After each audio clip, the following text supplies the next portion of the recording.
सुप्रभात बच्चों। आज हम संस्कृत विषय में धातु पर चर्चा कर रहे हैं कि धातु क्या है। हिंदी में तो हमने क्रिया को पढ़ा है, अब हम पढ़ रहे हैं संस्कृत में। संस्कृत में क्रिया का मूल रूप क्या है? धातु। अर्थात क्रिया को क्या कहते हैं? संस्कृत में धातु कहते हैं। व्याकरणिक भाषा में जिन शब्दों से किसी कार्य के करने या होने का पता चले, कि जिन शब्दों से हमें किसी कार्य के करने या होने का क्या, कि जैसे अब हम पाठ पढ़ रहे हैं, खाना खा रहे हैं, पढ़ रहे हैं, सो रहे हैं, खेल रहे हैं इत्यादि, ये सब हमारे क्या है? क्रियाएं मानी जाती हैं। कि क्रिया का मूल रूप क्या है? धातु है। कि जैसे खाना पीना, सोना, हंसना, रोना इत्यादि सभी हमारी क्रियाएं हैं और इनका मूल रूप होता है धातु। जैसे खाना, खा धातु। और संस्कृत में धातु को हम, जैसे खा है, ये सिंबल लगाकर हम इसको खा धातु करते हैं। पा धातु मीन्स पीना, इस तरह से। तो संस्कृत में क्रिया को व्यक्त करने वाली सभी धातुओं के तीनों लिंगों में एक समान चलते हैं। तीनों लिंग यानी कि संस्कृत में आपको पता है कि लिंग तीन माने जाते हैं। हिंदी में दो होते हैं, संस्कृत में हमारे तीन लिंग होते हैं। एक वचन, एक पुल्लिंग, स्त्रीलिंग और नपुंसक लिंग। तो इसी प्रकार से वचन भी हमारे संस्कृत में तीन होते हैं, एक वचन, द्विवचन और बहुवचन। ये सब हमारे संस्कृत में। उसके बाद होते हैं कुछ धातुएं, एक धातु के अनेक अर्थ हो सकते हैं। जैसे खाना, खा धातु है खाने के लिए, पा धातु है पीने के लिए, इनका अपना एक अर्थ है। लेकिन कुछ धातुएं ऐसी हैं जिनके हमारे एक से अधिक अर्थ निकल सकते हैं। जैसे नम धातु है। नम धातु हम झुकने के लिए भी प्रयोग में लाते हैं और नमस्कार करने के लिए, कि जैसे पेड़ झुक रहे हैं, वृषः नमति, और प्रणाम करने के लिए नमो नमः।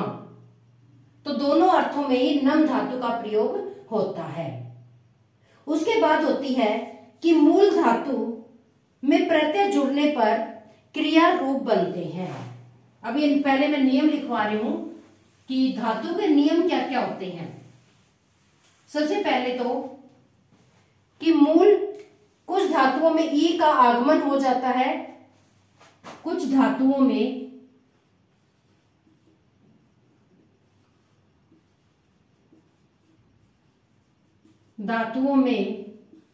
ई का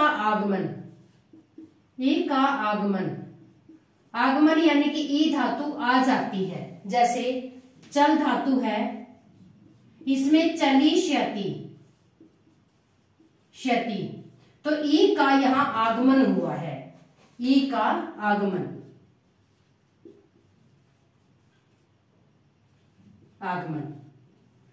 यानी कि उसको आ जाता है। वो लुप्त होना, लोप हो जाना। लुप्त मीन्स लोप हो जाना, उसका लोप यानी कि वो वहां से खत्म हो गई है। इसी तरह से आगमन का आना होता है। एक ही अर्थ के लिए अनेक धातु का प्रयोग किया जाता है। जैसे एक अर्थ के लिए, जैसे खेलना धातु है, खेलना धातु के लिए खेल, क्रीड, एक अर्थ के, जैसे नम धातु के अनेक अर्थ निकले थे, अब यहाँ एक खेलना, एक शब्द के लिए अनेक धातुओं का भी प्रयोग किया जाता है। तो क्रीड और खेल धातु का अर्थ दोनों का ही खेलना शब्द प्रयुक्त में होता है। जैसे रामा खेलती, रामा क्रीडती, तो दोनों में राम खेलता है, यही आएगा। उसके बाद आ जाते हैं हमारे पास लकार।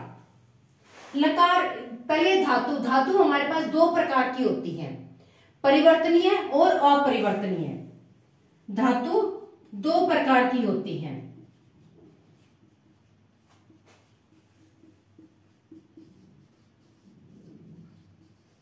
परिवर्तनीय और अपरिवर्तनीय।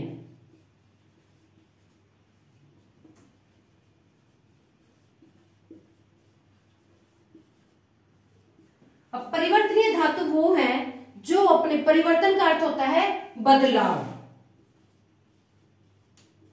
जो अपने मूल रूप को छोड़कर, और यह बदलाव।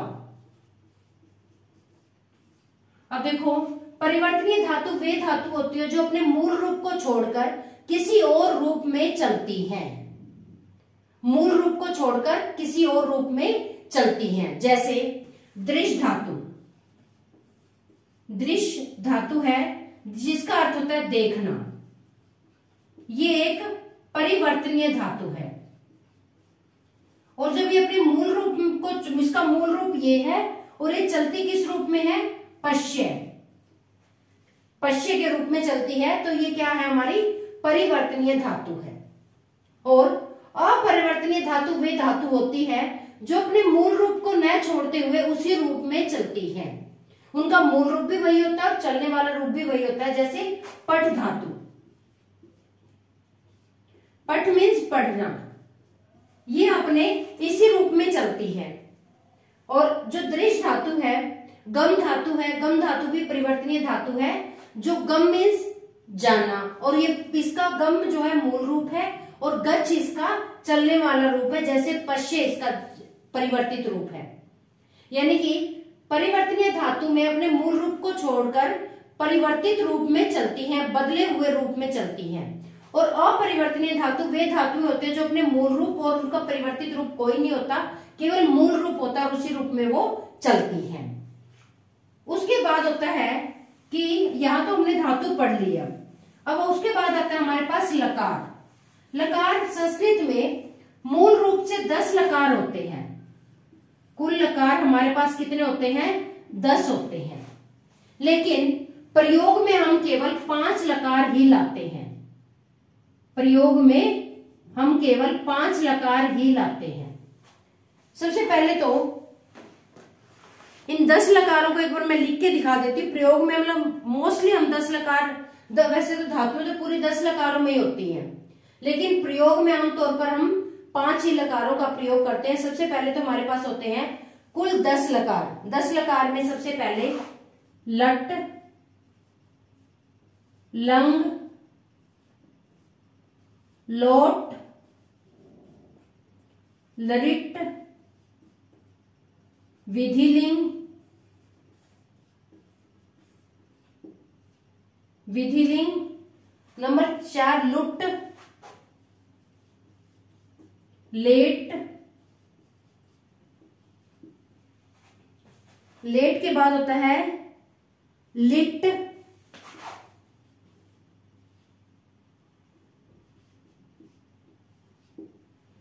लिट, लुंग,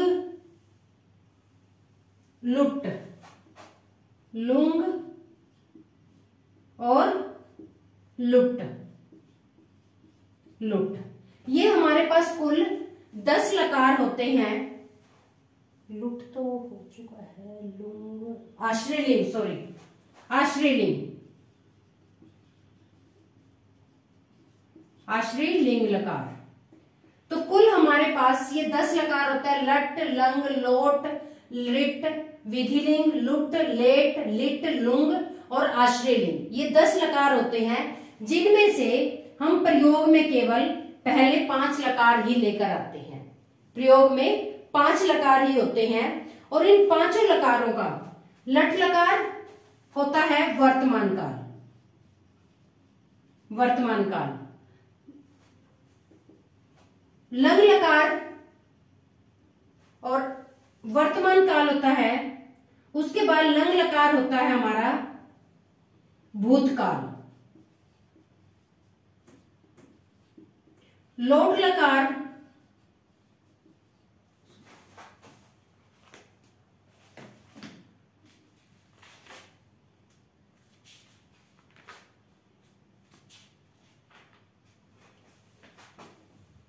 नंबर 3 होता है, लोट लकार होता है हमारा आज्ञावाचक। लिट लकार होता है हमारा नंबर 4 पर आता है भविष्यकाल। और नंबर 5 पर आता है हमारे पास विधि लिंग लकार, जो हमें चाहिए के रूप में प्रयोग में आता है। चाहिए या फिर हम कहते हैं इसको आदर सूचक। आदर सूचक शब्दों के लिए प्रयोग में आने वाला लकार है विधि लिंग लकार। अब ये लकार प्रयोग में कैसे लाए जाते हैं, इसको हम लिखते हैं। सबसे पहले यहां तक समझ आ गया कि लकार कुल 10 होते हैं, लेकिन प्रयोग में हमारे पास 5 लकार प्रयोग में लाए जाते हैं। ये पांचों लकार जिनका हमने इस तरह से प्रयोग में लाया जाता है। अब इसमें सबसे पहले एक सूत्र याद कर लेते हैं सभी लकारों के लिए ये, और सभी लकार इसमें मैं एक बार करके दिखाऊंगी आपको। मैंने धातु यहां पर पट धातु ली है। पट धातु ही मैं सभी लकारों में प्रयोग में लाऊंगी। सबसे पहले होता है लट लकार। लट लकार यानी कि वर्तमान काल। वर्तमान काल। और बच्चों, धातु को लिखने के लिए हमें एक टेबल बनानी पड़ती है,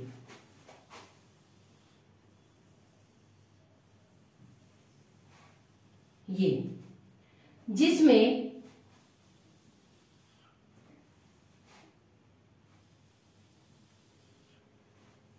यहां पर हमारे पास पुरुष आते हैं,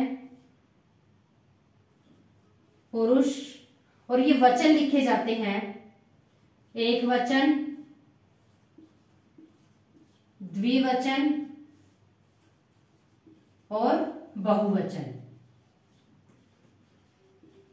वचन। यहां पर प्रथम पुरुष, फिर आता है मध्यम पुरुष, और फिर आता है यहां पर उत्तम पुरुष। जिस प्रकार से हमारे पास संस्कृत में लिंग 3 बताए गए हैं, वचन 3 बताए गए हैं, पुरुष भी 3 ही बताए गए हैं, प्रथम पुरुष, मध्यम पुरुष और उत्तम पुरुष। तो यहां पर पट धातु लट लकार है। सबसे पहले इसका सूत्र आता है हमारे पास तिप तस झी। झी को हम अंति के रूप में लिख देते हैं। सिप थस थ मिप वस मस। इसमें अंतिम जो स है, स ये यानी कि अंतिम जो अक्षर हलंत वाला होता है उसका तस्य लोप, उसका लोप हो जाता है, अर्थात खत्म हो जाता है। वो तस्य लोप से उसका लोप हो जाता है। तो क्या हुआ फिर उसके बाद अंतिम जो अक्षर है, अक्षर के आगे यदि ये है तो अब यहां पर पट धातु कैसे प्रयुक्त होती है? यहां पर ती, यहां इसका लोप हो चुका है, इसका लोप हो जाएगा ये और ये। जो हमारे हलंत वाले अक्षर है उनका लोप हो जाएगा, तो बढ़ेगा आगे पठ ती रह गया, पठती, पठ तह। और लोप होने के स्थान पर स के स्थान पर हमारा विसर्ग आ जाता है। स के स्थान पर विसर्ग। विसर्ग तो समझते हो ना, विसर्ग। विसर्ग यानी कि अक्षर के पीछे 2 बिंदी। पठती पठतः पठंती, पठंती, पठसी पठत, क्योंकि स है तो विसर्ग आ गया। या पठत, यहां कोई भी उसके बाद कुछ भी नहीं है, तो थ है उसके बाद कोई विसर्ग कुछ भी नहीं आता। पठामी पठावा, क्योंकि यहां स है तो स के साथ विसर्ग आ गया। पठामह, ये। तो यहां पट धातु से हमने पहले सूत्र याद करना पड़ेगा। तिप तस झी, जी को अंति के रूप में याद करना पड़ेगा। सिप थस थ, मिप वस मस, ये हो गया। फिर मैंने पट धातु ली है पठती पठता पठंती, पठसी पठत पठत, पठामी पठावा पठामहा। हो गया क्लियर? उसके बाद आता आपके पास लट लकार के बाद आता आपके पास कौन सा लकार है? दूसरा लिट लकार को। अब ये देखो, ये सूत्र मैं यही इरेज कर रही हूं। ये आपको फॉर्म, ये जो है पुरुष और वचन यही लिखे रहेंगे। पूरी धातु हमारी ऐसे ही इसी फॉर्मूले से लट लकार में जो भी हमारे पास पट के समान धातुएं आएंगी, यानी कि जो अपरिवर्तनीय धातु होंगी, वो ऐसे ही लिखी जाएंगी। अपरिवर्तनीय जैसे चल है पट के रूप में, चलती, चलता, चलंती, चलसी, चलत, चलत, चलामी, चलावे, चलामा। पा धातु है पिब के रूप में, पिबती, पिबता, पिबंती, पिबसी, पिबत, पिबत, पिबामी, पिबावा, पिबामा। इसी तरह से उसके बाद लिट लकार आ जाता है। लिट लकार में फिर वही प्रथम पुरुष, मध्यम पुरुष, उत्तम पुरुष, यानी कि धातुओं को लिखते हुए हम यही एक फॉर्मेट या कॉलम बनाते हैं। इसी से धातुओं को लिखा जाता है। इसमें आता है फिर शयति, वही पहले मैं इसका सूत्र लिख रही हूं, शयति, शयतः, शयंती। ये बेटा श मैं ये लिख रही हूं, ये हमारे पास जो श ये होता है, इसको पाई वाला अक्षर है तो ऐसे दर्शा सकते हैं और हम ऐसे लिख सकते हैं। तो ये श आधा है, शयशी, शयथ, शयत, शयामी, शयावह, शयामह। ये हमारे पास सूत्र है इसका। ये अब था यहां पर लिट लकार भविष्यत काल, वर्तमान काल की जगह पर क्या हो गया, ये भविष्यत काल। भविष्यत यानी कि आने वाला समय। अब इसमें फिर वही धातु पठ लगा रही हूं मैं, पठिष्यति। ई का आगमन हो जाएगा, पठ से पठी बन जाएगा शब्द, ये पठी। पठिष्यति, पठिष्यतः, पठिष्यन्ति, पठिष्यसि, पठिष्यथ, पठिष्यत, पठिष्यामि, पठिष्यामः,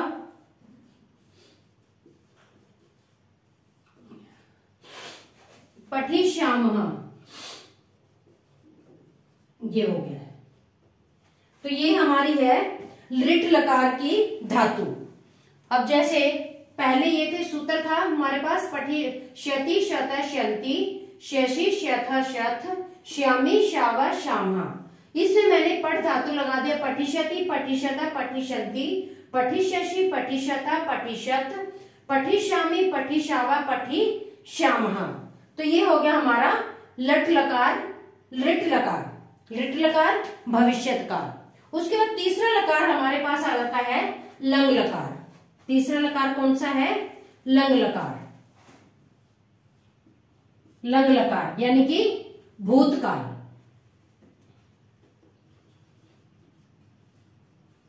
अब इसका जो सूत्र है वही यहीं पर ही लिखूंगी मैं।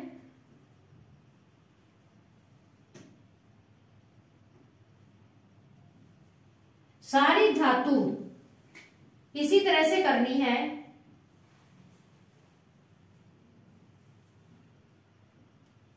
इनके पर सूत्र याद कर लोगे तो कोई भी धातु करनी मुश्किल नहीं होगी।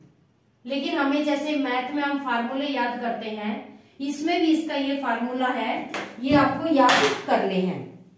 उसके बाद लंग लकार है अत, अताम, अत, अताम, अन। ये प्रथम पुरुष में आएगा, अत, अताम, अन, अ, यानी कि इसके पीछे विसर्गे हैं, अ, तम, त, त। उसके बाद है यहां अम, आव और आम।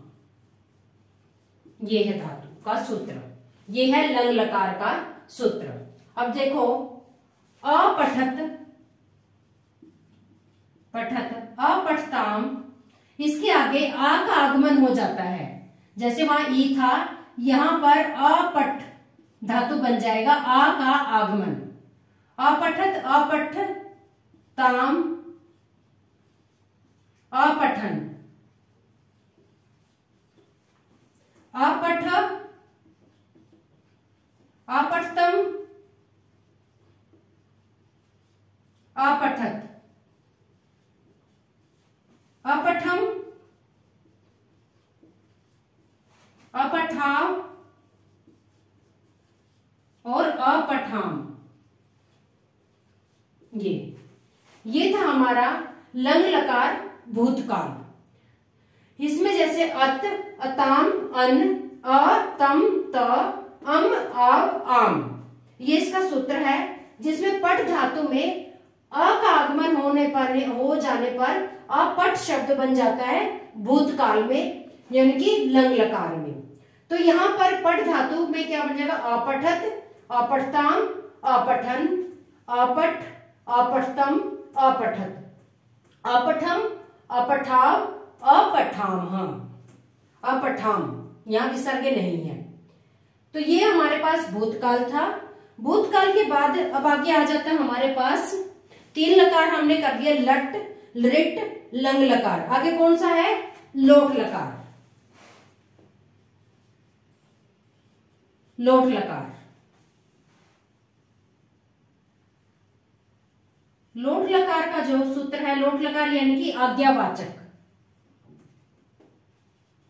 किसी को हम आज्ञा देते हैं, आज्ञावाचक काल, आज्ञावाचक होता है ये।